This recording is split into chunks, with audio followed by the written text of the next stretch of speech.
queria perguntar para o senhor sobre o atual governo Lula 3, a própria Deise falou das dificuldades dele de se relacionar com o Congresso.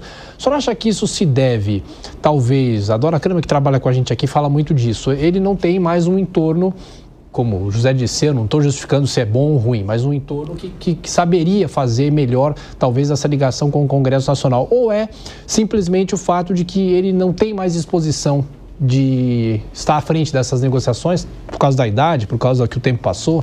Eu acho que é um conjunto de fatores, mas eu acho que o problema mais forte, na minha opinião, é ele achar que o mundo hoje é igual ao que ele era no primeiro momento que ele deu certo.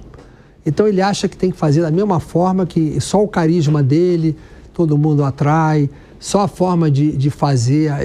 Você vê que as mesmas ideias, os mesmos programas falidos, a mesma forma de querer lidar com todo mundo, acha que tem que, vou dar um carguinho aqui para você, vai cooptar, quando ninguém quer saber de cargo, eu vou dar, ninguém quer saber. Ele acha, ele ainda está um pouquinho atrasado, ele está naquele tempo, ele não evoluiu para o processo político de hoje.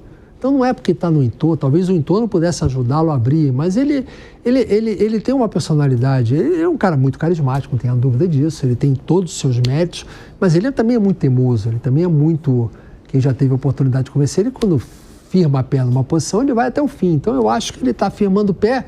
A própria frase dele que está ontem, se eu tiver bonitão aqui, a extrema-direita não volta, quer dizer que ele acha que ele tem o poder sozinho, pela visão que ele tem, da forma dele fazer, que as coisas vão se dar como ele quer. E, infelizmente, hoje não é mais assim. E ele não teve essa capacidade ainda de perceber. Talvez depois da eleição de 2026 ele perceba.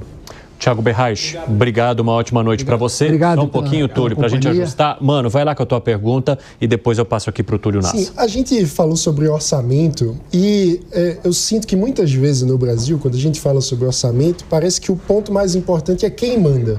Se é o legislativo, se é o executivo, às vezes até o judiciário.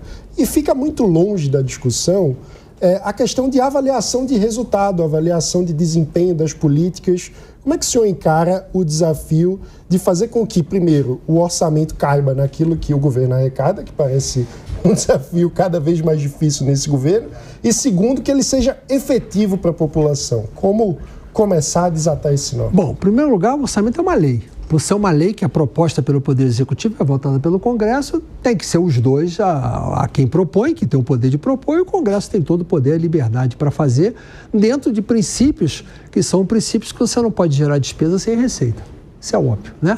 Consequentemente, o governo está dando provas a cada dia, basta ver o que aconteceu agora com o IOF. Está dando provas a cada dia que não tem controle do seu orçamento. O governo atual acabou com o teto de gastos, que era uma forma de controle do endividamento, e inventou uma coisa chamada arcabouço fiscal.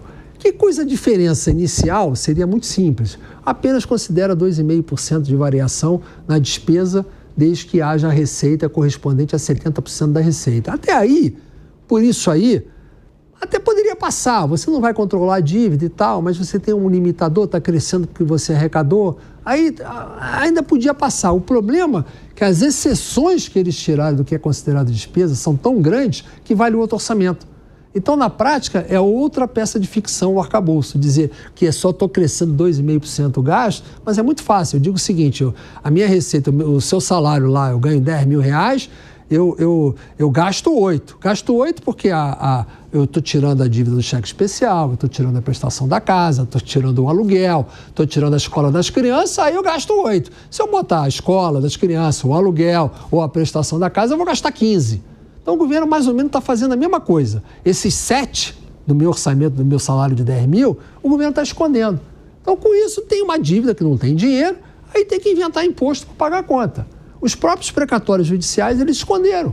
E tinha uma bagatela lá que pagaram só no primeiro ano que gerou um déficit de 200 bilhões, mas que não foi considerada afronta ao teto de gasto nem o arcabouço fiscal, porque eles colocaram esse perdão e fizeram um rombo de 200 bilhões.